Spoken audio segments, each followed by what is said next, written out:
আল্লাহ রাব্বুল আলামিন কোরআনুল কারীমের মধ্যে সুন্দর করে বলে দিয়েছেন, ওয়ামা খালাকতুল জিন্না ওয়াল ইনসা ইল্লা লিয়াবুদুন। আল্লাহ রাব্বুল আলামিন বলেন, আমি মানুষ এবং জিন জাতিকে সৃষ্টি করেছি একমাত্র আমি আল্লাহর গোলামি করার জন্য। গোলামি আমরা করতে পারি না। আজান হয় মসজিদে, আমরা ওই কাঁথার নিচে আরাম করে ঘুমায়া থাকি। ফজর আজান হয়, মোবাইল চার্জে লাগায় ঘুমায়া থাকি। কিন্তু মুসলমান কখনো আজান হলে বিছানায় পিঠ ঠেকাইতে পারে না। হুম কুমিয়া হাবিবি কামতানাম আশ-শামসু ওয়াল কমারু লা ইয়ানাম। উঠো উঠো হে বন্ধু, আর কত ঘুমাইবা? চন্দ্র ঘুমাই না, সূর্য ঘুমাই না, চাঁদ ঘুমাই না, কোনো কিছুই ঘুমাই না। তো তুমি সৃষ্টির সেরা জীব হইয়া তুমি কেন ঘুমাইয়া থাকবা? তুমি তো সেরা জীব, তুমি তো আশরাফুল মাখলুকাত। তুমি কি জানো না, তুমি যখন রাস্তা দিয়ে হেঁটে হেঁটে আল্লাহর ঘর মসজিদে যাও, আমার নবী আপনার নবী বলে, ঘরটা যতটুকু দূরে হবে, মসজিদটা যতটুকু দূরে হবে, প্রত্যেকটা কদমের সাথে সাথে আমার আল্লাহ নেকি দান করে দেন। এই জন্য এত নিয়ামত আল্লাহ দিয়েছেন। আমার নবী বলেন, ও উম্মত, তোমরা যখন নামাজের জন্য ওযু করতে বসো, ওযুটা করার সময় শুরুতে একটা কাজ করবা। ওযু শুরু করার আগে তুমি বিসমিল্লাহ বইলা ওযু শুরু করবা। বন্ধুরে, আমি তাহিরি ব্রাহ্মণবাড়িয়ার জন্য নতুন না, আমি আপনাদের ঘরের সন্তান। বাড়ি থেকে আসছি মাত্র 15 মিনিট লাগছে আসতে মাহফিলে, কিন্তু আমি তো আপনার ঘরের সন্তান। যেই কোনো মুহূর্তে আপনারা ভাতঘরের হাটে ঘাটে বাজারে আমারে পান। ও যুবকেরা দল, এই কথাগুলো শুধুমাত্র মনে রাখবেন। ওযু করার সময় বুদ্ধি কইরা বিসমিল্লাহ পড়ে ফেলবেন। আমার নবী আপনার নবী বলেন, তারা বিসমিল্লাহ বলে ওযু শুরু করবে, ওযু শেষ হওয়ার আগ পর্যন্ত শুধু বিসমিল্লাহ বলার কারণে ফেরেশতারা ওই ওযুকারীর জন্য গুনাহ মাফ চাইতে থাকে। এরপর শুধু তাই নয়, আমার নবী বলেন, বিসমিল্লাহ কইরা যখন ওযু করবে, হাতটা যখন দৌত করবে, যখন বাম হাতটা ডান হাতটা 3 বার দৌত করবে, বাম হাতটা 3 বার দৌত করবে। ও বন্ধুরে, ও বন্ধুরে আমার নবীর নূরানি জবান মোবারকে বলেন, উম্মত রে, তোরা যখন ওযু করার সময়, যখন তোরা ওযু করার সময় হাতটা দৌত করস, আমার নবী বলেন, তোমরা হাত দিয়া তো জীবনে অনেক গুনাহ কইরা ফেলাইছো। এই হাত দিয়া অনেক গুনাহ কইরা ফেলাইছো, এই হাত দিয়া অনেক অপরাধ কইরা ফেলাইছো। আমার নবী আপনার নবী বলেন, যারা ওযু করার সময় হাতটা দৌত করে, আল্লাহ রাব্বুল আলামিন এই হাত দিয়া যত গুনাহ বান্দা করেছে, সব গুনাহগুলো, হাতের গুনাহগুলো ওযুর পানির সঙ্গে আল্লাহ জমিনে ফেলে দেয়। শুধুমাত্র তাই নয়, শুধুমাত্র তাই নয়, আমার নবী আপনার নবী বলেন, যখন বান্দা ওযু করার সময় মুখের মধ্যে কুলির পানি দেয়, মুখের মধ্যে যখন কুলির পানি দেয়, কুলি পানি দেওয়ার সময় যখন গড়গড়া করে কুলি করে, ওই কুলির পানি বাহিরে ফেলে দিলে, এই জবান দিয়া কত মুনাফিকি করেছি, এই জবান দিয়া কত গীবত করেছি, এই জবান দিয়া কত গালি দিয়েছি, এই জিহ্বা দিয়া কত খারাপ কাজ করেছি। আল্লাহর হাবিব বলেন, বিসমিল্লাহর সাথে ওযু করার সময় যখন মুখের মধ্যে কুলির পানিটা দেয়, আমার আল্লাহ রাব্বুল আলামিন ওই কুলির পানির সঙ্গে মুখের গুনাহগুলো জমিনের মধ্যে ফেলে দেয়। জোরে জোরে কি আল্লাহু আকবার বলা যাবে না? যুবক ভাইয়ের আমার, এইভাবে হাতের গুনাহ জড়াইয়া ফেলায় দেয়, মুখের গুনাহ জড়াইয়া ফেলায় দেয়, চোখের গুনাহগুলো জড়াইয়া ফেলায় দেয়। এরপরে আমার নবী একটা হাদিস দিয়া সকল পৃথিবীর মানুষগুলার ঠান্ডা বানায় দিছে, প্রেমে পাগল বানায় দিছে। এখন বললেন, তাহিরি হুজুর, নবী কি বলে উম্মতকে পুরা দিওয়ানা বানায় দিয়েছে। আল্লাহর হাবিব বলেন, কোন উম্মত যদি ওযু করার সময় শেষ কইরা ওযুর থেকে দাঁড়াইয়া আসমানের দিকে তাকাইয়া কালিমায়ে শাহাদাতটা পড়তে পারে, আল্লাহ রাব্বুল আলামিন তার জন্য 8টা জান্নাতের দরজা খুলে দেয়, আসমানের 7টা দরজা খুলে দিয়ে দেয়। আল্লাহ রহমতের দরজাগুলো খুলে দেয়, আল্লাহ জান্নাতের দরজা খুলে দেয়। সে যেই জান্নাতের দরজা দিয়া মন চাই ওই দরজা দিয়া ঢুকতে পারবে। এই জন্য যুবক, হেলায় হেলায় জীবন নষ্ট করা যাবে না। এই জন্য আফদালুল ইবাদাতে সালাত, সর্বোত্তম ইবাদত হলো নামাজ। এই নামাজের ভিতরে দাঁড়াইয়া আমরা অনেক সময় কি করি জানেন? দুনিয়ার কথা মনে হয়ে যায়, দুনিয়ার ব্যস্ততার কথা মনে হয়ে যায়। এ আমার পর্দারের মা, ও ভাদগরের মা, ও আমার রামরাইলের মা, সুহাতার মা, যত জায়গা থেকে আপনারা এসেছেন, হাবলা উচ্চের মা, কাজীপাড়া মুরাইল কাউতুলির মা, হেলাই হেলাই জীবন ধ্বংস করা যাবে না। আপনারা জবান খুলে বলুন, ইবাদত পাওয়ার মালিক হলো একজন। দিলটা নরম করে আওয়াজ করে কোন তিনি কে? আর মায়া করে কন্যা তিনি কে? এই জন্য জীবনের যেই নামাজটা সাইডা দিছেন, কাজাও তো আদায় করে শেষ করতে পারবেন না, তাইলে উচিত নামাজ যেইগুলো সামনে আসতেছে সেইগুলো পড়তেছেন, ঈশ্বরের নামাজগুলো কেমনে ক্ষমা করবেন? এই জন্য আমার নবী, আপনার নবী বলেছেন, একটা মানুষ হারানো টাকা ফেরত পাইলে বান্দা যেমনে খুশি হয়, ঠিক এমন ভাবে কোনো মানুষ যদি গুনাহ কইরা বুঝা ফেলাই, এই গুনাহ করাটা উচিত হই নাই। এই জন্য যদি আল্লাহর কাছে তওবা কইরা যদি গুনাহ মাফ চায়, আমার নবী বলে হারানো টাকা ফেরত পাইলে বান্দা যেমন খুশি হয়, বান্দা গুনাহ করার পরে যখন খালেস নিয়তে তওবা করে, আমার আল্লাহ তার চাইতে বেশি খুশি হয়ে যায়। জোরে জোরে কে আল্লাহু আকবার বলা যাবে না? এই জন্য আমার যুবক, এখানে ম্যাক্সিমাম 75% যুবক, তোমার কথাই বলতেছি। বৃদ্ধকালের বুড়াটাকে জিজ্ঞেস করো, ও বুড়া বাবা, বয়স হয়ে গেছে আব্বুরে, আগের মতো হাঁটতে পারেননি? তিনি বলে, হুজুর আমার হাঁটুতে ব্যথা করে। আগের মতো দাঁড়াইতে পারেননি? এই হুজুর আমার কোমরে ব্যথা করে। লাঠিটা নিছেন কেন? কই রড পা ভাঙা গেলে হাড্ডির ভিতরে যেমন রড লাগায় সোজা করে, আমিও হাতের মধ্যে লাঠি নিয়ে কোমরটারে সোজা করে দাঁড়াইছি, আগের মতো আমি হাঁটতে পারি না। এই জন্যই যদি বলি মুরব্বী আগের মতো রুকু দিতে পারেননি, কয় না দিতে পারি না। এখন যুবকের কাছে প্রশ্ন, তুমি রুকু দিতে পারোনি? কয় হ আমি পারি। কেমনে পারো? কয় গায়ের মধ্যে জোর আছে, এই জন্য পারি। এই জন্যই তো আল্লাহর হাবিব বলেছেন, বৃদ্ধকালের ইবাদত জওয়ানকালের ইবাদতের মধ্যে হাজার অনেক পার্থক্য রয়েছে। এই জন্য যৌবন যার, যুদ্ধে যাওয়ার সময় চার। প্রেমিক হতে হলে তুমি একবার ফিলিস্তিনের দিকে তাকাও, তাইলে বুঝতে পারবা আল্লাহর প্রেমিক কারে কয়। কথা বলেন না ঠিক কিনা? তাকাও, নামাজের সেজদায় তারা সেজদায় পড়ে আছে, ওরা বোমা মারতেছে, এরপর নামাজ ছাড়ে না। আল্লাহু আকবার বলবেন না? ওই দিন দেখলাম আজান দিতেছে, আজান হচ্ছে একটা মসজিদে, বোমা মেরা পাশের বিল্ডিং উড়াই দিছে, কিন্তু আজান চলতেছে। সুবহানাল্লাহ। পৃথিবীর শ্রেষ্ঠ ডায়লগ আল্লাহু আকবার। কথা বলেন ঠিক না বেঠি? আরে ইমান কি জিনিস দেখেন, একটা ছোট্ট বাচ্চা বলতেছে, এই ইহুদির গোষ্ঠীরা তোরা আমরারে বোমা মারতেছস মাথার উপর দিয়া, মনে রাখিস আমাদের রব কিন্তু আমাদের মাথার উপরে আছে। এই কথার আপনি কি দিয়ে ব্যাখ্যা করবেন? এই জন্য প্রেমিক হওয়া অনেক ক্লাস আছে, শুধুমাত্র নাম কাওয়াজতে প্রেমিক হলে চলবে না। প্রেমিক হতে গেলে প্রেমিকের মতোই হতে হবে। কথা বলেন ঠিক না বেঠিক? এই জন্য নামাজ পড়ার মতো, নবীরে মহব্বত করব, নবীকে মহব্বত করার মতো এক যুবকের দল। আল্লাহর হাবিব সাল্লাল্লাহু আলাইহি সাল্লাম বলেছেন, মান সালিমাল মুসলিমুনা মিন লিসানিহি ওয়া ইয়াদিহি, যার হাতের দ্বারা কেউ কষ্ট পায় না, যার জবানের কথার দ্বারা কেউ কষ্ট পায় না, ওই মানুষটাই হইল খাঁটি মুসলমান। কথা বলেন ঠিক কিনা? এই জন্য যুবক আমার, আজকে 3 বেলা ভাত খাইতেছি, খানা খায়া কত আনন্দে বইয়া ওয়াজ শুনতেছি, কিন্তু একটাবার ফিলিস্তিনের দিকে তাকায়া দেখো, বুলেটের আওয়াজের কারণে পেটের বাচ্চা প্রতিবন্ধী হয়ে যাচ্ছে, বড় বড় বোমার আওয়াজের কারণে পেটের বাচ্চাগুলা বিকলাঙ্গ হয়ে যাচ্ছে, বড় বড় আওয়াজের কারণে ওই মানুষগুলা বধির হয়ে যাচ্ছে, কান দিয়া শুনে না। এমন আওয়াজ হচ্ছে নামাজের টাইমে বোমা মারতেছে, এমন ভাবে মুসলমানদেরকে গায়েল করতেছে, গাজাডারে পুরা মৃত্যুর লাশ বানাইয়া ফেলাইছে, এমন ভাবে একের পর এক বোমা মারতেছে। ওই দিনও দেখলাম একটা হসপিটালে বোমা মাইরা 500 রোগীরে তারা মাইরা ফেলাইছে। এই ফিলিস্তিনটা হলো মুসলমানদের একটা প্রাণের জায়গা। কথা বলেন না বাজান ঠিক কিনা? এই জায়গার দিকে খেয়াল করো, প্রেমিক একটু এক্সপ্লেইন করো, একটু ব্যাখ্যা করেন, বুঝেন তারা কি আর আমরা কি।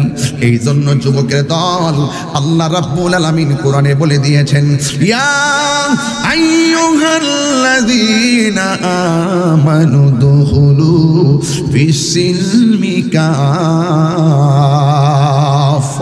আল্লাহু আকবার বলেন না?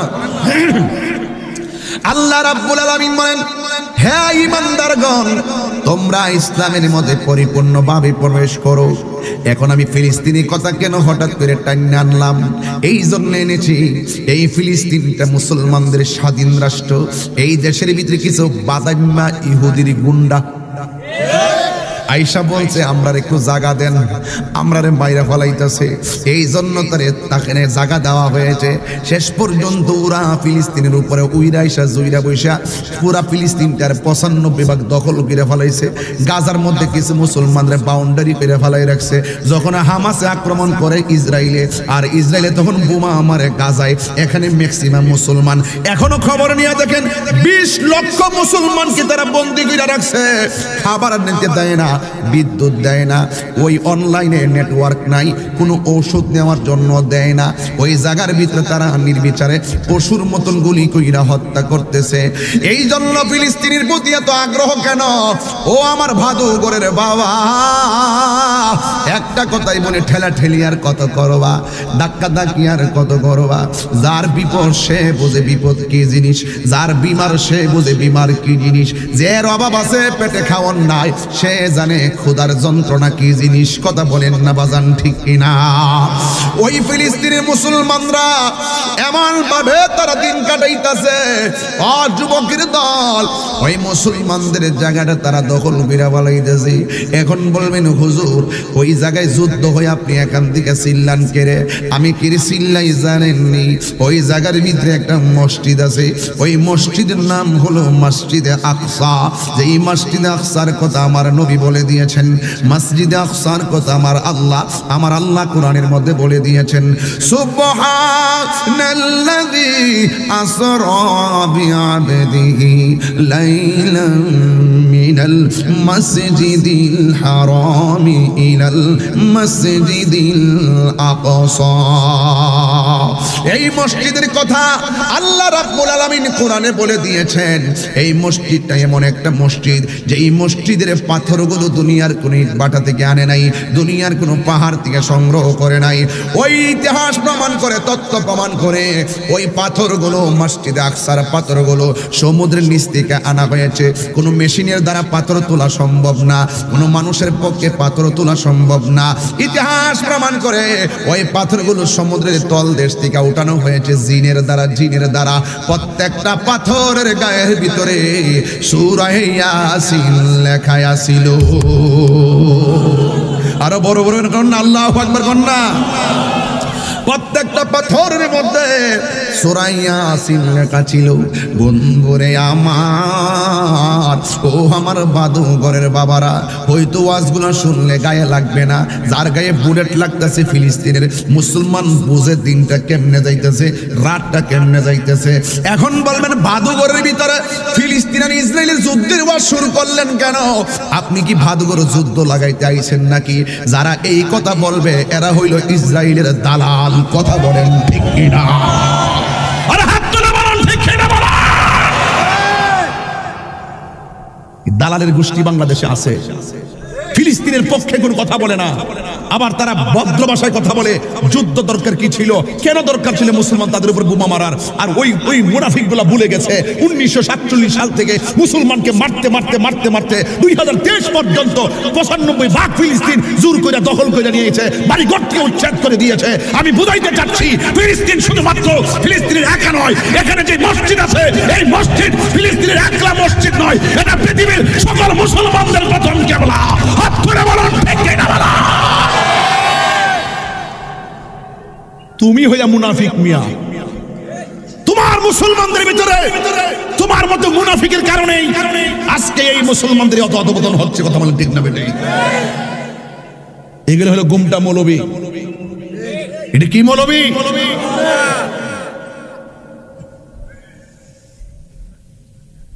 যার ব্যথা সে বুঝে। কথা কোন ঠিক না বেটি? যার ব্যথা সে বুঝে। এখন বলবো হুজুর এখান থেকে ছিললে কিসা করবেন? হ্যাঁ ওই তো নাকি রে, অবশ্যই হবে। কিছু হবে না কেন? হবে। বাবা শাহজালাল যখন এই বাংলাদেশে আসছিল, মিসাইল নিয়ে আসে নাই, রকেট নিয়ে আসে নাই, নবীর মহব্বত নিয়ে এসেছে। আমার যুবকগুলা কই আজকে? যুবকটি কই? যুবকটি জোরে বলো ঠিক কিনা বলো। আমার কথা হলো বাবা শাহজালাল যখন আল্লাহু আকবার ধ্বনি দিয়েছিল গৌর গোবিন্দের বিল্ডিং টুকরা টুকরা হয়ে গিয়েছিল। কথা বলেন ঠিক না বেঠিক?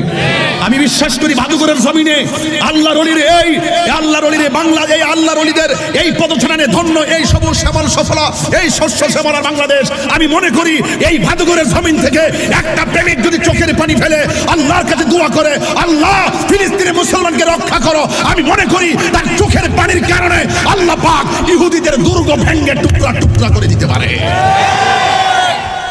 হবে না কেন? হালাল রুজি খেতে হবে। হবে না কেন? নবীর মহব্বতে চোখের পানি ফেলে কাঁদতে হবে। কথা বলেন ঠিক কিনা? মুসলিম বিশ্ব জাগো জাগো, শুনো ফিলিস্তিনিদের চিৎকার। কষ্টই বল। এখন বলবো হুজুর এই ওয়াজ তুললেন কি লেগে? এটা সমসাময়িক কথা। আমার কাছে এখন তালিকা করেন ভাদুগর, যে 50 জনের তালিকা করেন, অস্ত্র দিয়া দেন ফিলিস্তিন যাওয়ার জন্য, তাহিরি 1 নম্বর নামটা লিখে দিবে। আল্লাহর কসম করে গেলাম, আমার ভিতরে এমন জ্বালা শুরু হয়ে গেছে। আমি সেদিনে প্রধানমন্ত্রীর বলছি, মাঝে মাঝে যে মায়ানমার যে হেলিকপ্টার দিয়ে একটা ঘুরতে দেয়, এই ঘুরতিরি দিয়ে আপনি দিসায়াতেন কি লিগা অনুমতি দেন, দুমা উড়াইলাম, লাড়ি দিয়া দেশটা স্বাধীন করা হয়েছে। অস্ত্রের সামনে বাঙালি বাইরে বাপডা হয়েছে না? কথা কন ঠিক না বেঠে? আমরা সেই বাঙালি দেখেন না, চীন দেশ করোনার কারণে ব্যাককেরদা হয়ে গেছে গা। ওই ভারতে মৃত্যুর লাশ পুরাইবার কোনো লাকড়ি নাই, সব লাশের লাশ হয়ে গেছে অনেক এরিয়া। কিন্তু আমার বাংলাদেশটারে দেখছেন না আল্লাহ কেমনি হেফাজত করছে? একমাত্র 360 জন আউলিয়া এবং ওলি আল্লাহদের কারণে। কথা বলতে আমার বাংলাদেশ কি কোনো দিক দিয়ে পিছিয়ে রয়েছে?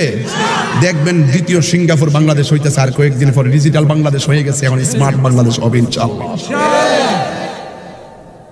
চুরি করবেন রাস্তাঘাটে, চিন্তায় বাবা খাইবেন, হ্যাঁ ওই সিসি ক্যামেরা দিকে লাইব, দিকে গাঞ্জুটারে ঘর থেকে দৌড়ে লয়ে যাবো। কথা কোন ঠিক না বেঠি? সব গরু চুরি করে বন্ধ দিয়া এই সুযোগ আপনি পাইতেন না, সময় আইতাছে। কথা কোন ঠিক না বেঠি? সব আবার মাফের মধ্যে আঙ্গুলটা ঠেলা দিয়ে ওজনে কম দিতেন, ইটা আর চলতো না, ডাইরেক্ট অ্যাকশন হয়ে যাবো। কথা কোন ঠিক না বেঠি? আইতাছে সুযোগটা। তবে একটা কথাই কি জানে কইতাম ইসলাম করে ফেলাম ডিকো না, কি জানে কইতাম ইসলাম কথাটা 50টা তালিকা নাকি? এই জন্য দেখেন রাশিয়া একটা রাষ্ট্র, রাশিয়া একটা হুঙ্কার দিলে আমেরিকা কাফে। চীন একটা রাষ্ট্র, হুঙ্কার দিলে আমেরিকা কাফে। কোরিয়া একটা রাষ্ট্র, হুঙ্কার দিলে কাফে। কি রে? এরার অস্ত্র আছে। আর আমরা 57টা মুসলমান দেশ লাইন না হুঙ্কার মারি, ইসরায়েলের ডরাও না, যত হুঙ্কার দিত তত বোমা মারে। কি রে জানেননি? আমরা অস্ত্র নাই। এই কথা ওয়াজ না কইলে জায়গা খবর হবো কেমনে?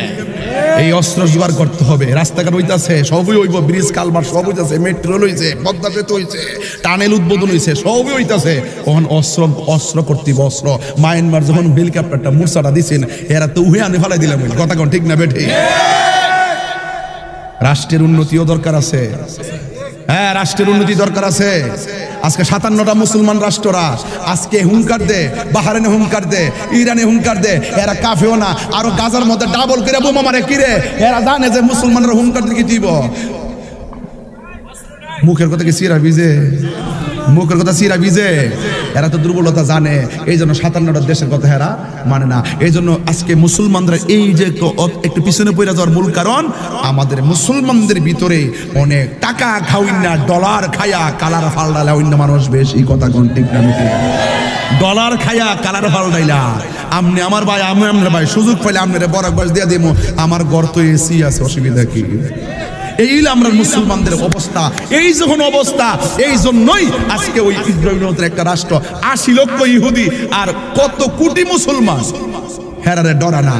কিন্তু ইসরায়েলে টিহি বারবার মিসাইল ছাড়তেছে, বোমা মারতেছে। এটার কারণ একটাই, আমরা মুসলমান। ওই দিন দেখলাম এক জায়গাতে মানববন্ধন হয়েছে, বিশ্বের মুসলিম এক হও লড়াই করো। পরের দিন আবার এখানে আরেকজনের ব্যানার আইছে, বিশ্বের মুসলিম এক হও লড়াই করো। পরের দিন আবার আরেকজন আইছে, বিশ্বের মুসলিম এক হও লড়াই করো। 3 দিনে 3 ব্যানার এক হও লড়াই করো। তরই দিয়ে কইতেছ না?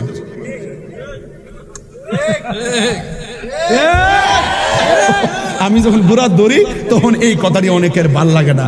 আজকে 3 জনে 3 ব্যানারে 3 দিন করতেন কি লাগা? এটা এমন একটা জাতির ইস্যু, সবাই মিল্লা একসাথে মাঠে নামার দরকার ছিল। কথা বলেন ঠিক না বেটে? যখন আমরা 3 দিন 3 ব্যানারে নামি, ওই রাজনীতি ওরা আমাদের মিলে গেলে নামি না, আমার পরে এরা বুঝালা যে এরার মধ্যে একতা নাই। সার্বজনীন ইস্যু কোনটা? আর মূল ইস্যু কোনটা, কেমনে কোন আন্দোলনটা করতে হইব এটা মুসলমানরা জানে না। আগে আপনি কি সালাউদ্দিন আইয়ুবের কথা ভুলে গেছেন? আপনি কি উসমানী শাসনামলের শাসনের কথা কি ভুলে গেছেন? এইগুলো কি ছিল? সারা দেশ মুসলমানদের হাতে ছিল, কথা বলেন ঠিক কিনা? একমাত্র মুসলমানদের মুনাফিকদের কারণেই আজকে এই মুসলমানদের এত অধপতন, কথা বলেন ঠিক না বেঠিক? এজন্য আমার সাথে বলতে হবে, বলেন মুসলিম বিশ্ব জাগো জাগো, শুনো ফিলিস্তিনিদের চিৎকার, সময় এসেছে ঘুরে দাঁড়াবার প্রাণের দাবি আল আকসার। মুসলিম বিশ্ব জাগো জাগো, শুনো ফিলিস্তিনিদের চিৎকার, সময় এসেছে ঘুরে দাঁড়াবার প্রাণের দাবি আল আকসা। আকসায় আমাদের চেতনা, আকসা কেড়ে নিতে দিব না, ঠিক কিনা? আকসায় আমাদের চেতনা, আকসা কেড়ে নিতে দিব না। দাও জুড়ে দাও ইমানি হুঙ্কার, প্রাণের দাবি আল আকসা, ঠিক কিনা? মুসলিম বিশ্ব জাগো জাগো, শুনো ফিলিস্তিনিদের চিৎকার, মুসলিম বিশ্ব জাগো জাগো, শুনো ফিলিস্তিনিদের চিৎকার, সময় এসেছে ঘুরে দাঁড়াবার প্রাণের দাবি আল আকসা। সময় এসেছে ঘুরে দাঁড়াবার প্রাণের দাবি আল আকসা। মাথার উপরে উড়ছে শকুন, ঘিরে রেখেছে নয়া ফেরাউন, ঠিক কিনা বলো? তাকবীর ধ্বনিতে রুখে দাঁড়াও, ইমানি চেতনায় সামনে আগাও, ইমানি চেতনায় সামনে আগাও, তাকবীর ধ্বনিতে রুখে দাঁড়াও। জাগো জাগো আবার প্রাণের দাবি আল আকসা, ঠিক কিনা? মুসলিম বিশ্ব জাগো জাগো, শুনো ফিলিস্তিনিদের চিৎকার, সময় এসেছে ঘুরে দাঁড়াবার প্রাণের দাবি আল আকসা। সময় এসেছে ঘুরে দাঁড়াবার প্রাণের দাবি আল আকসা। মুসলিম আমরা অভিন্ন জাতি, তামান্না দু চোখে শহীদি, হিংস্র বর্বর মানবতা বিরোধী, হটাও শয়তান ইহুদি, ঠিক কিনা? মুসলিম আমরা অভিন্ন জাতি, তামান্না দু চোখে শহীদি, হিংস্র বর্বর মানবতা বিরোধী, হটাও শয়তান ইহুদি, ঠিক কিনা? জাগো মুসলিম আবার প্রাণের দাবি আল আকসার, ঠিক কিনা বলো? মুসলিম আমরা, মুসলিম বিশ্ব জাগো জাগো, শোনো ফিলিস্তিনিদের চিৎকার, সময় এসেছে ঘুরে দাঁড়াবার প্রাণের দাবি আল আকসার। মুসলিম বিশ্ব জাগো জাগো, শোনো ফিলিস্তিনিদের চিৎকার, সময় এসেছে ঘুরে দাঁড়াবার প্রাণের দাবি আল আকসার। সময় এসেছে ঘুরে দাঁড়াবার প্রাণের দাবি আল আকসা। আর কত ঘুমিয়ে থাকবে তুমি, জ্বলছে পুড়ছে ফিলিস্তিনিদের জন্মভূমি, ঠিক কিনা বলো? আসলে কথা ঠিক কিনা বলেন? এই জন্য যুবক ভাইয়ের আমার, ওয়াজটা এখানে কেন তুলেছি? কারণ আছে, কারণ আছে। আমরা তো নবীর পাগল, আমরা তো নবীর পাগল, এই জন্য ওয়াজটা এখানে তুলেছি। আল্লাহ বলেন সুবহানাল্লাযী আসরা বিআবদিহি লাইলাম মিনাল মাসজিদিল হারামি ইলা। আমার নবী, আপনার নবী ঘরের ভিতরে ঘুমিয়ে আছেন, ওই ঘুমের ঘরে হযরত জিবরাইলকে পাঠালেন। জিবরাইল আলাইহিস সালাম নবীর কাছে আসলেন, আয়েশা দেখেন নবী ঘুমাইতেছে। আমার নবী যখন ঘুমায়, জিবরাইল আলাইহিস সালাম একবার নবীর ডানে যায় আর একবার নবীর বামে যায়। আল্লাহ বলে জিবরাইল, ও জিবরাইল, তুমি নবীর দুই পাশে না করে তোমার জিহ্বাটারে আমার বন্ধু নবীর কদম মুবারকের তলায় লাগিয়ে দাও। আমার নবীর কদম মুবারকের তলায় জিবরাইল আলাইহিস সালামের এই জিহ্বা মুবারকটা যখন লাগায়া দিল, ওই মুহূর্তে আমার নবী, আপনার নবী ডাক দিয়া বলে, জিবরাইল, তোমার জিহ্বা কেন আমার কদমের তলায় লাগাইলা? ওই মুহূর্তে আমার নবীর কথা শুনে জিবরাইল আলাইহিস সালাম বলে, ইয়া রাসূলুল্লাহ, ইয়া হাবিবাল্লাহ, নবী গো, আল্লাহ আমারে পাঠাইছে, আপনার কাছে পাঠাইছে। কই কেন?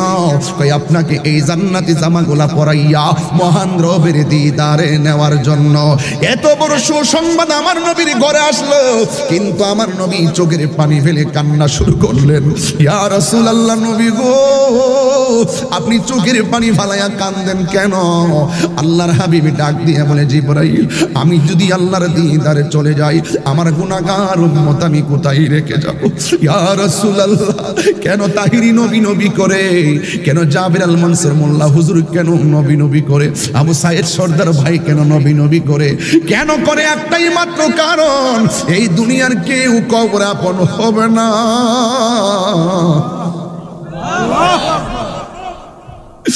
এই কবর পৃথিবীর কেউ আপন হবে না।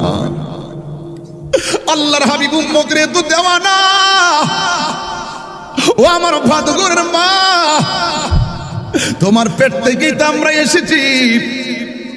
একটা কথা বইলা দিয়া যাই, নবী ছাড়া কোনো আপন নাই। এবার নবী ডাক দিয়া বলে, জিবরাইল, আমি যদি মহান রবের দিদারে চলে যাই, আমার গুনাহগার উম্মত আমি কোথায় রেখে যাব? জিবরাইল আলাইহিস সালাম বলে, নবী গো, আল্লাহ বলে যে যতদিন পর্যন্ত আপনাকে মহান রবের দিদারে রাখবে, ততদিন পর্যন্ত আপনার উম্মতের আমলনামায় একটা গুনাহও লেখা হবে না। আমার নবী খুশি, নবীর বদন মুবারকে জামা মুবারকটা লাগাইছে। এটা সুপার মার্কেটের টেইলার দিয়া জামাটা বানাই নাই, সানমুন টেইলার দিয়া আমার নবীর জামা মুবারক বানানো হয় নাই, নিউ মার্কেটের টেইলার দিয়া এই জামা মুবারক বানানো হয় নাই। এই জামাটা আমার আল্লাহ বানাইছে। না জানি কোন রঙের জামাটা নবীর বদন মুবারকে লাগাইছে, না জানি কেমন লাগছে আমার নবীর বদন মুবারকে। এত সুন্দর জামা গায়ে দিয়া আমার নবী রওনা হইয়া গেছে। আমার নবী রওনা হয়ে যাওয়ার পর একজন পয়গম্বরের কবরের উপর দিয়া, রওজার উপর দিয়া আমার নবীজি যাওয়া শুরু করলো। ও বন্ধুরে, আমার নবী বলে, আমি যেই কবরের রওজার উপর দিয়া গেলাম, এই রওজা মুবারকটা হলো হযরতে মূসা কালিমুল্লাহর রওজা। জোরে জোরে কি আল্লাহু আকবার বলা যাবে না? আমার নবী মূসা নবীর কবর দিক দিয়া যাচ্ছে। আমার নবী, আপনার নবী দেখতেছেন মূসা আলাইহিস সালাম ওই রওজা মুবারকের ভিতরে দাঁড়ায়া দাঁড়ায়া নামাজ পড়তেছে। এখন বাদুগরের কাছে বিচার দিয়া যায়, আমি জানতাম চাই মূসা নবী কি রওজা মুবারকে জিন্দা না মরা? মূসা নবী যদি রওজা মুবারকে জিন্দা থাকে, তাইলে আমার নবী কি জিন্দা না মরা?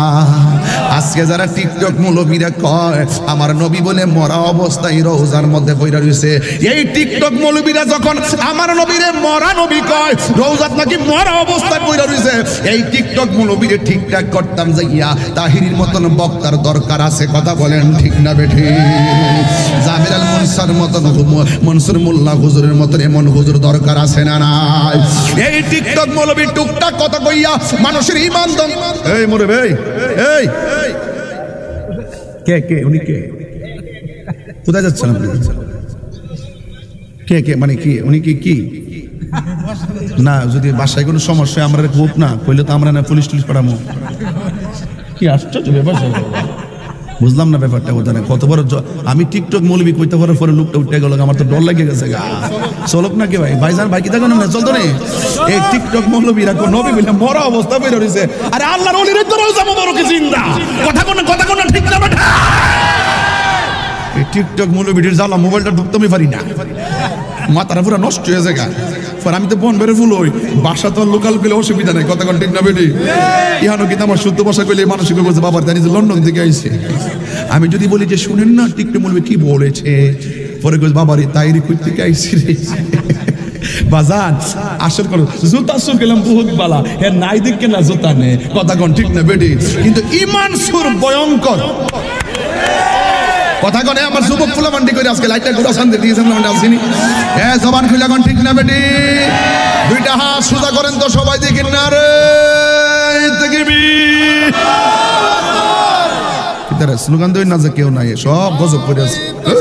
মোর আল্লাহু আকবার, এই রিসালাত ইয়া রাসূলুল্লাহ, আহলে সুন্নাত ওয়াল জামাত জিন্দাবাদ জিন্দাবাদ। আল্লামা পীর মুফতি গিয়াসউদ্দিন আত-তাহরি সাহেব জিন্দাবাদ। বাদুগরের আগুন ঠান্ডা ওই যে সাকা ইসলাম ঠান্ডা, এটা তো অনেক আগে দিছে, মন নাই যে আমার কাছে তো বাজান, এটা তো অনেক আগে দিছে, আমার খেয়াল নাই। আমি বলছি আগুন বুঝে ঠান্ডা। ভাইও শুনেন, এই টিকটক মৌলবীটা আসেনি রে, এটির আলামত করতাম নি কয়েকটা। এক নম্বর, হে নামাজে হারিলে ফাউটা ফাঁক করে হারিব। আবার এটি হলো লেডিস মুসল্লি।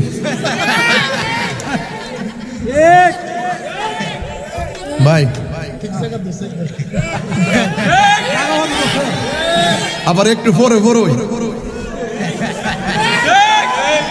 এটা আবার বাইরে রমজান মাসও তারা বিবিলে 8 টাকা আমরা ফলাফান কিছু চালাক আছে হেরাও কিন্তু জানে 20 টাকা দিয়ে 8 টাকা পর 200 হুজুরের লইব আমরা কি দিব সময়টা কম লাগে যখন যা তুফান যা হুজুরের মাত্র উপরে যাইব কথা কোন ঠিক না বেড়ে এটারে কি তাকে জানেননি ইডিরে ক ইসরায়েলের দালাল ইসরায়েল দালাল কি কইছে জানেননি এরার হুজুর রই এই ব্যাপারে এত বড় ঘটনা ঘটছে এদেরকে রাজপথে দেখলাম না মোবাইলে একটা বিবৃতি দিতে দেখলাম না তাই নিঃসন্দেহে তারা ডলার খায়া কালার পাল্টাইছে কথা কোন ঠিক না বেটে এমন ডলার খায়া কালার পাল্টানোর লোক কিন্তু তলে তলে বহুত ঢুকে গেছে গা তো আমরা যখন একটু গবেষণা করি আমরা কাছে ধরা পড়ে আর কি পড়ে ধরা পড়ে যাক সামনে আর যাইতাম না হাত পা বাইন দিয়েছি আজকে এরপরও টিকটক মৌলবীর জ্বালা জুতাটা বাইরে না বাবা নামো আমার নবীরে মরা নবী কইবা আর মাটির মতো মাটির লোকে মিশে গেছে মরা অবস্থা হয়ে রয়েছে আর তুমি মোল্লাগিরি করবা জুতাটা বাইরে না বাবা নামো কথা ঠিক না বেঠে একদম তাহিরির গালি দিলে কিচ্ছু বলবে না তাহিরি বাপকে গালি দিলে কিচ্ছু বলবে না আমার নবীর জাত সিফাতের বিরুদ্ধে কোন বেটা যদি আঙ্গুল ধরে কথা বলে তাকে ছাড় দেওয়া হবে না কথা বলেন ঠিক না বেটা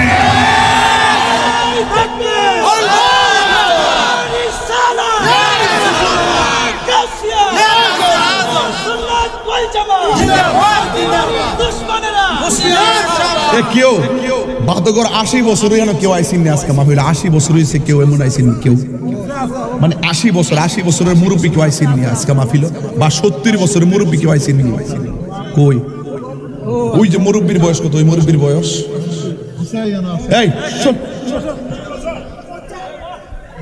ওই মুরব্বীর বয়স কতই বল 80 নিচে হইতো না বেড়া আগের মাসটিতে বেড়া খাইছে কত 80 82 মাশাআল্লাহ কোন গেল তোমরাই ফোন যাইতা না তোমরা মোবাইল খাইয়ে লাইছে তোমরা মোবাইল গজব করে আমরা গজব করেছে ওই মুরব্বী আমার নবী কি রওজা মুবারকে জিন্দা না মরা এই যে 80 বছরের মুরব্বী যে সারা জীবন যে জিন্দা কই এলো আর এখন যে 10-12 বছর ধরে জানরার মতো টুপি লাগায় আর ভাগি লাগায় নবী দেখো মরা নবী মরা অবস্থায় রোজাতে হয়ে রইছে আপনি কি এটা মানবেন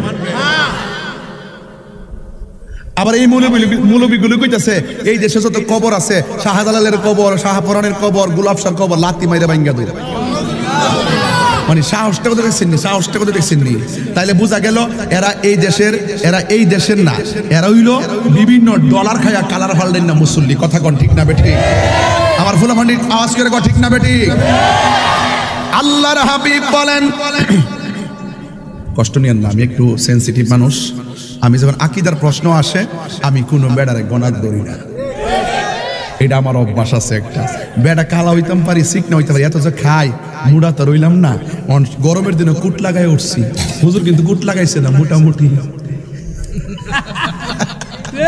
আজকা হুজুরের ঘরে গেছি আমি যাইয়া দাওয়াত তো আমি এখানে আমু ভাই সাহেবের বাড়িতে খামু তো গাড়িতে 4 জন না পরে আমরা আইছি আজকে 20 জন গা দরবার না বুদ্ধি করে গা দরবার ঢুকে গেছি গা পরে খাটে করে মিলাইয়া 20-25 জন বয়ে গেছি গা বোয়ার পরে আমার ড্রাইভার কাছে বাজান বুঝলাম না অত মজা খাউনটা লাগলো কি লেগে আমি বুঝলাম না জানোস এটা দরবার শরীফ না রে হুন্ডে বিয়ে তুই যে বুঝছ না তখন এমনি মুহূর্তে কিছুক্ষণ পরে 20 বছর ঘরে ঢুকছে আর কি পরে ঢুকার পর আমি বললাম যে আসসালামু আলাইকুম হুজুর কেমন আছেন মাশাআল্লাহ অনেক দূর থেকে আইছেন চাইলে খায়ালন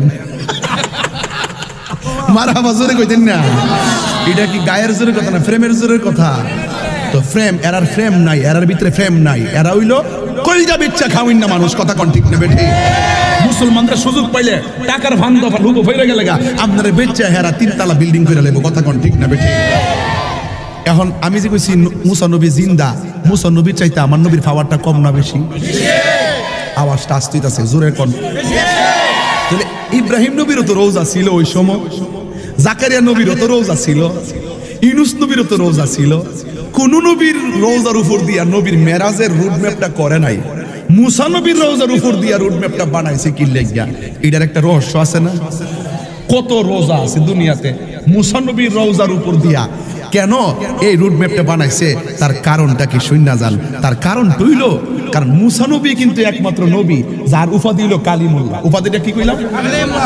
উপাধি কি কইলাম? কালিমুল্লাহ। রতন ভাই কইতারো না, এমনিতে ভাড়াইলাও কি কি কি কালিমুল্লাহ। ওই মুসা নবী কিন্তু তুর পাহাড়ে যায় বারবার কইতো, আল্লাহ তুমি দেখা দাও, রব্বি আর নি প্রভু দেখা দাও, রব্বি আর নি প্রভু দেখা দাও। আল্লাহ বলছে লান্তারানি, তুমি কখনোই দেখতে পারবে না। মুসা নবী বারবার কইছে আল্লাহ দেখা দাও।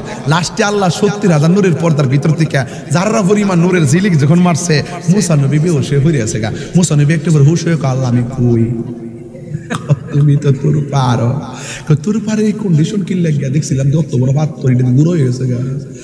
তুমি যে দেখতে আসলা নূরের তাজাল্লিতে পাহাড়টা গুঁড়ো হয়ে গেছে গা, তুমিও কিন্তু গুঁড়ো হয়ে যাইলা গেলে একটা কারণে তোমার মাঝে এই তাজাল্লি আসর করে নাই, সেটা হলো তোমার কপালের মধ্যে ছিল আমার হাবিবের নূর মুবারক। তো কেমন নবীর উম্মত তেমনি হয়েছিল, বুঝতেছি না ব্যাপারটা কত জটিল। এরপরে মুসা আলাইহিস সালাম যখন এই কথা বললেন, তখন আল্লাহ পাকেরকে দেখা দাও, আল্লাহ বলছে কখনোই দেখতে পারবা না। ওই যে মুসা নবী বলছে দেখা দাও, দেখতে পারবা না, আল্লাহ ওই মুসা নবীর রওজার উপর দিয়া নবীরে নেওয়ার উদ্দেশ্য হইল, হে মুসা রে তাকায়া দেখ হাবিবুল্লাহ কারে কয় আর কালিমুল্লাহ কারে কয়। কালিমুল্লাহ হলো তিনি যিনি তুর পাহাড়ে দেখবার লেগে যায় দেখা দাও, আর হাবিবুল্লাহ হলো তিনি যিনি ঘরের মধ্যে ঘুমায় থাকে আরামে, আল্লাহ নিজে দেখা দিবার লাগিয়া জিবরাইল কাফর দিয়া পাঠায়। জোরে কি সুবহানাল্লাহ কইতেন না? মানে ওয়াজটা যে কত ভিতরে ঢুকলাম, কত ভিতরে ঢুকলাম খেয়াল করেন। এখন মুসা নবী রওজার ভিতরে দাঁড়ায়া দাঁড়ায়া নামাজ পড়তেছে, তাহলে বোঝা গেল নবীগণ রওজা মুবারকে জিন্দা। আল্লাহর হাবিব মুসা নবী রওজা মুবারক অতিক্রম করলেন। যাইতে যাইতে আর একটা জায়গায় গেলেন, যাবার পরে দেখতেছেন একটা মেশকে আম্বরের গ্রান আমার নবীর নাক মুবারকের মধ্যে লাগতেছে। ওই গ্রানটা কোথাও থেকে আসে না, কোনো ফুলের বাগান থেকে আসে না, একটা কবর থেকে এই গ্রান আসতেছে। জোরে জোরে কি সুবহানাল্লাহ বলা যাবে না? আল্লাহর হাবিব এই জায়গা অতিক্রম করলেন, করার পরে একটা মসজিদের মধ্যে গেছেন। এই মসজিদটা ফিলিস্তিনে অবস্থিত, তাইলে বুঝতেছেন তো আমি ওয়াজটা কোন জায়গার কারণে কোথায় ধরলাম। ওই মসজিদটা ফিলিস্তিনে অবস্থিত। ওই মসজিদটার ভিতর নাম হলো মসজিদে আকসা। ওই মসজিদের ভিতরে আমার নবী 2 রাকাত নামাজের ইমামতি করেছেন। আপনারা জবান খুলে বলেন কয় রাকাত নামাজের ইমামতি করেছেন? 2 রাকাত নামাজের ইমামতি করেছেন। যুবকের দল, আমার নবী একা ইমামতি করেছেন, কিন্তু আমার নবীর পিছনে একজন নয়, 2 জন নয়, 1,24,000 পয়গাম্বর আমার নবীর পিছনে মুক্তাদি হইয়া নামাজ আদায় করেছেন।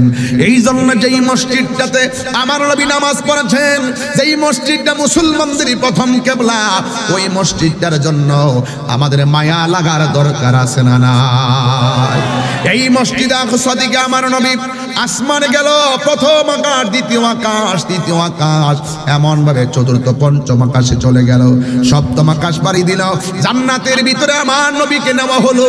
আমার নবী বলে, আমি যখন মসজিদ আকসা থেকে জান্নাতে গেলাম, যাওয়ার পরে জান্নাতের ভিতরে আমি দেখলাম একজন সাহাবীর পায়ের আওয়াজ শোনা যায়।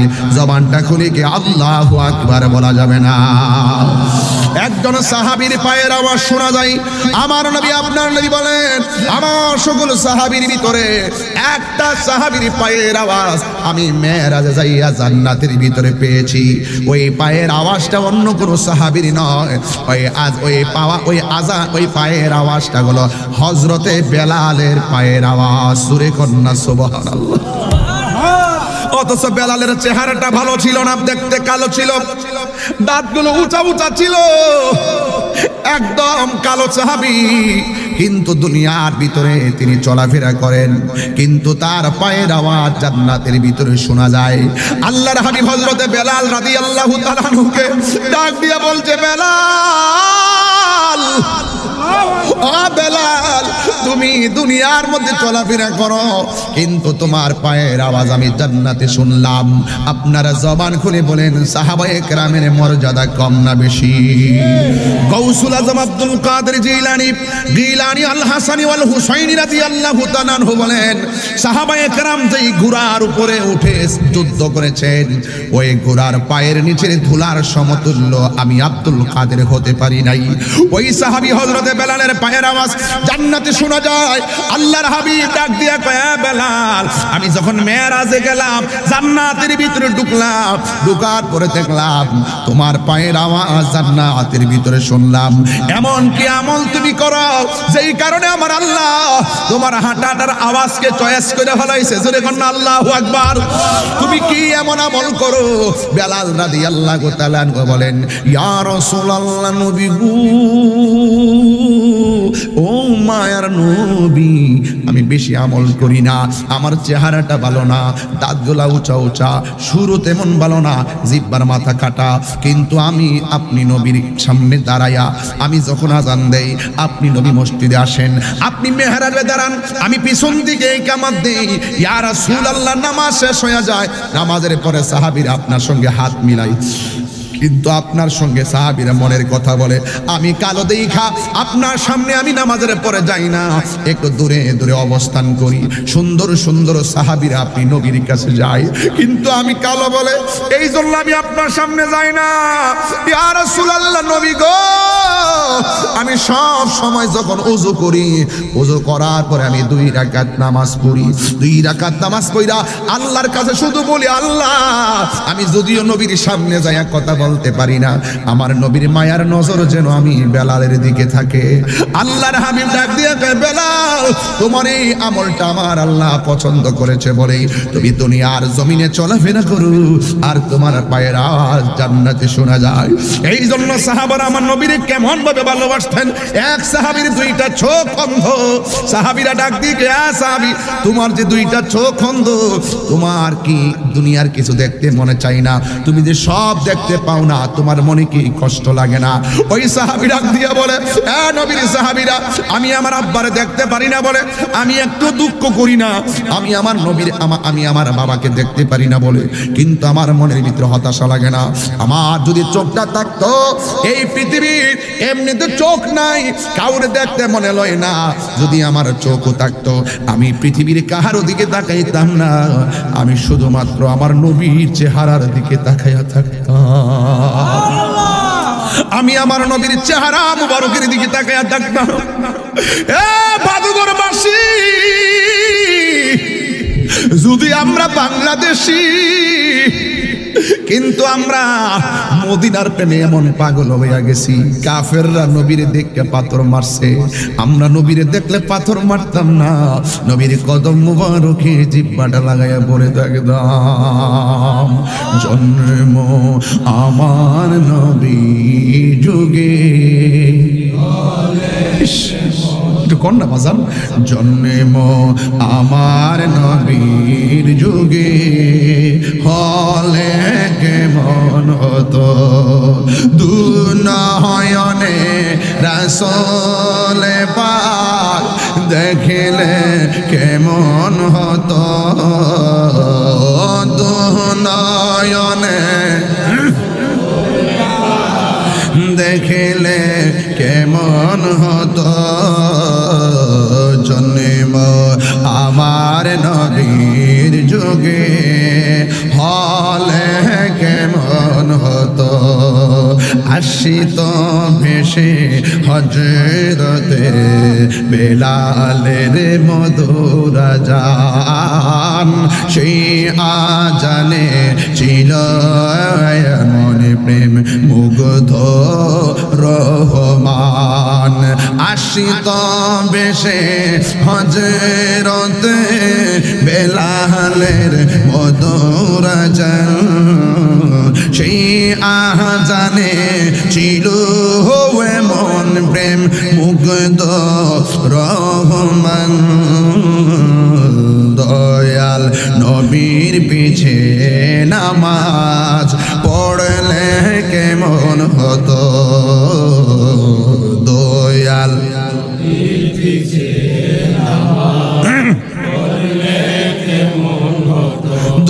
নয়নে রাসূল পাক দেখিলে কেমন হতো, দু নয়নে দেখলে কেমন হতো, জন্ম আমার নবীর যুগে হলে কেমন হতো,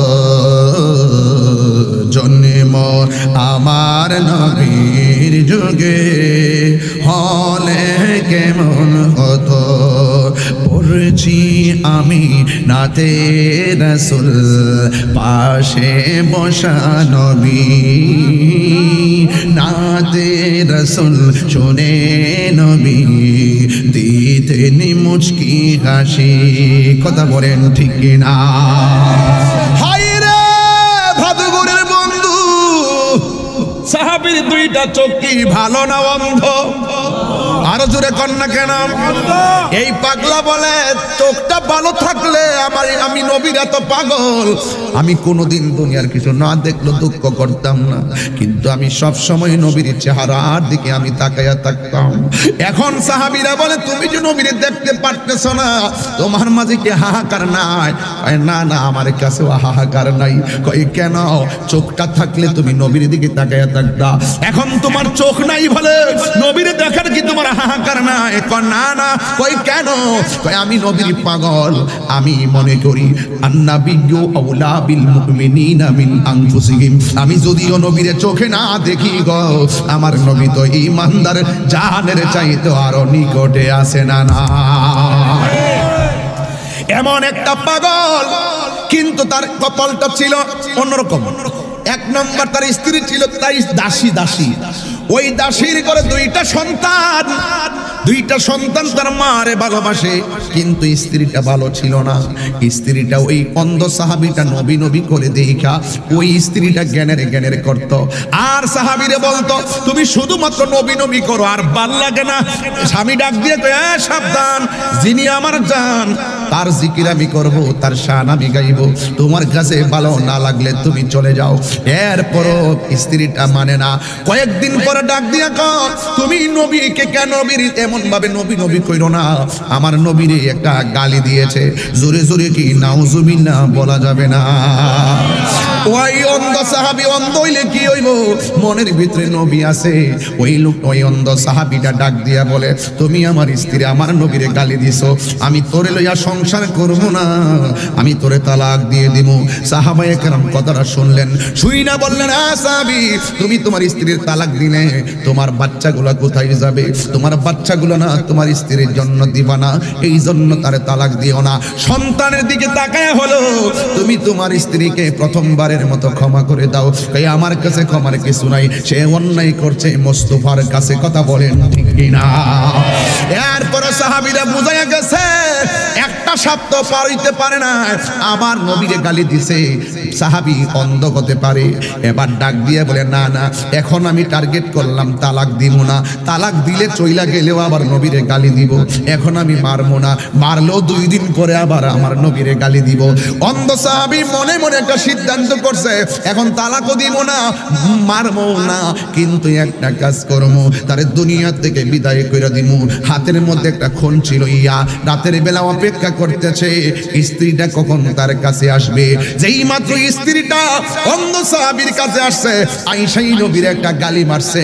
জোরে জোরে কি নাউজুবিল্লাহ বলবেন না? কিন্তু তিনি তো সাহাবী, হাদিস তো ওনার জানা আছে, মান সাব্বা নাবিয়ান ফাকতুলুহু। যখন বলছে কেউ আমার নবী বলেছেন কোন ব্যক্তি যদি নবীরে গালি দেয় তারে হত্যা করো। এবার ওই সাহাবী দলিল লয়ে হাতে নিয়ে এখন ছিল বইসা রইছে, নবীরে পাগল বইলা গালি দিছে। নাউজুবিল্লাহ কোন না কেন?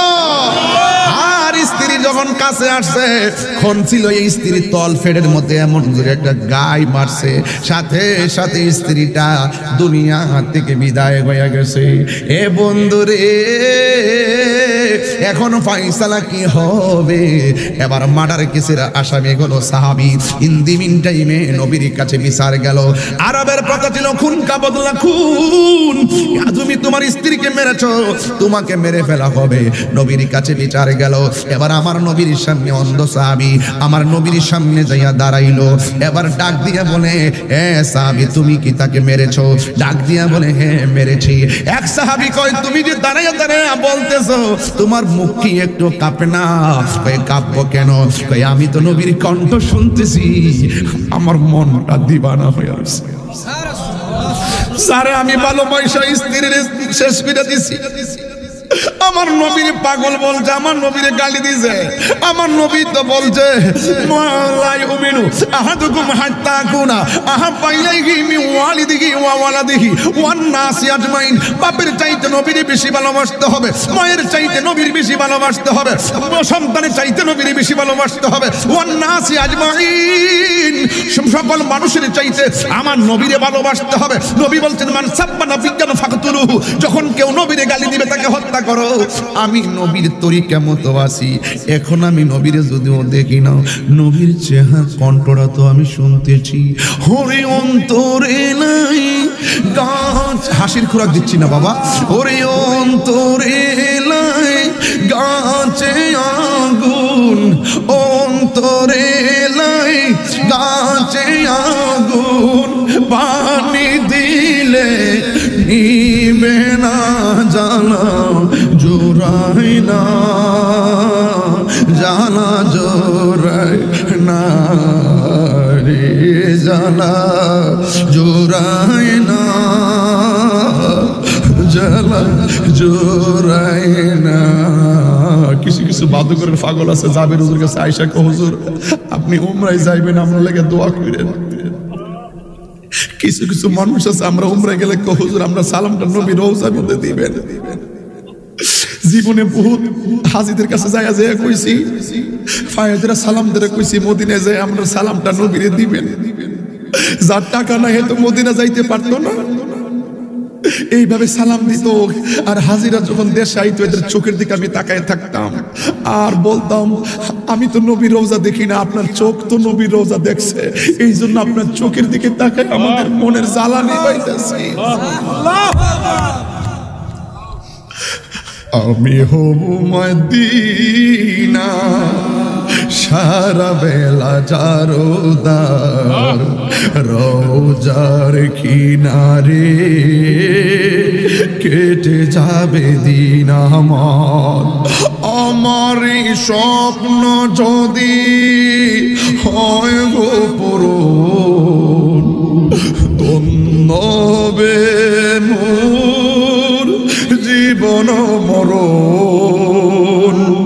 আমার স্বপ্ন যদি হয় গো পূরণ, ধন্য হবে মোর জীবন মরণ। আমি হব মদিনা সারা বেলা জারোদার, রওজার কিনারে কেটে যাবে দিন আমার। আমি হব রাসূলের রওজার চৌকিদার, হতে পারি যে নয়গো শাফাতের অধিকার। আমার স্বপ্ন যদি হয় বসে বারবার একটা বার যারা দিলের সাথে মদিনা দেখছে, মদিনার জন্য মনটা পাগল হয়ে গেছে।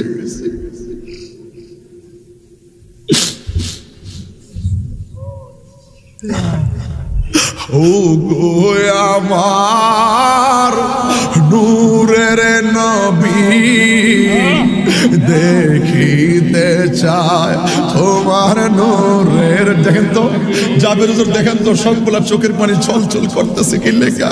নিশ্চয়ই এরা নবীর শান শুনলে পাগল হয়ে যায়। ওরা মদিনা যাইতে চায়, তাদের সম্বল নাই, বয়স হয় নাই। ইয়া রাসূলুল্লাহ উনজুর হালানা, ইয়া রাসূলুল্লাহ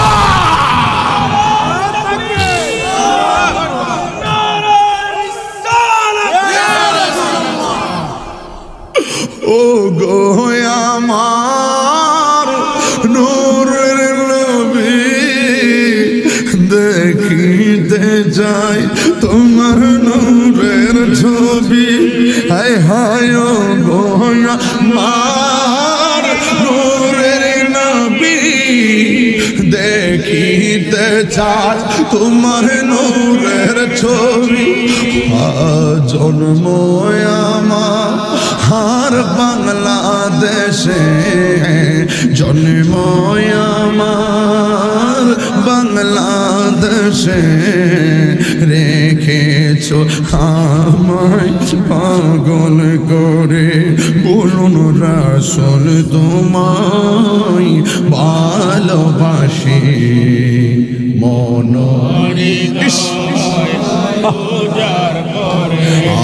রাসূল তোমায় ভালোবাসি মন হৃদয়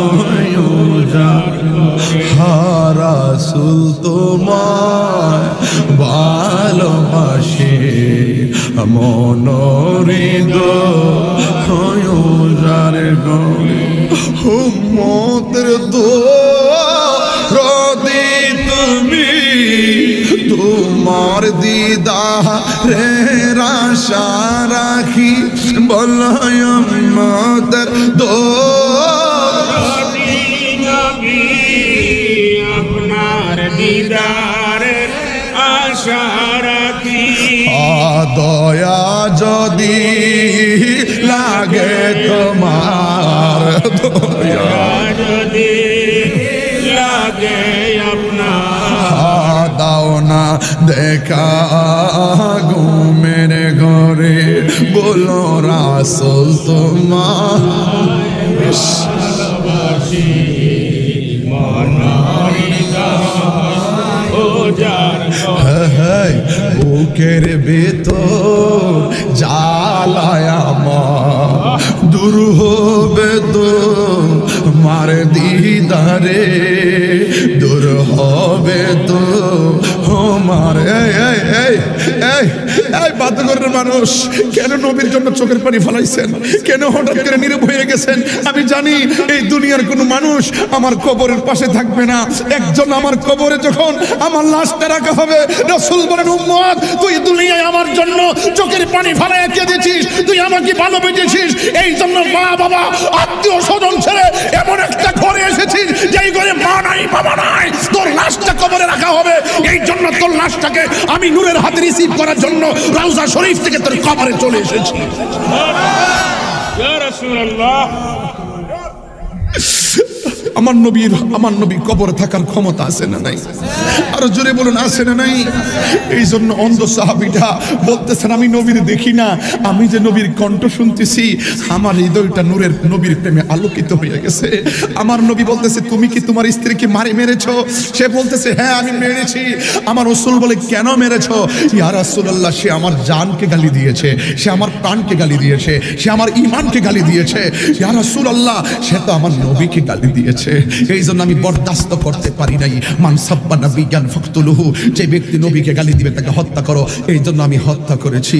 এখন সাহাবীরা মনে করেছে আহারে সাহাবীটার কি জানে বিচার হয়।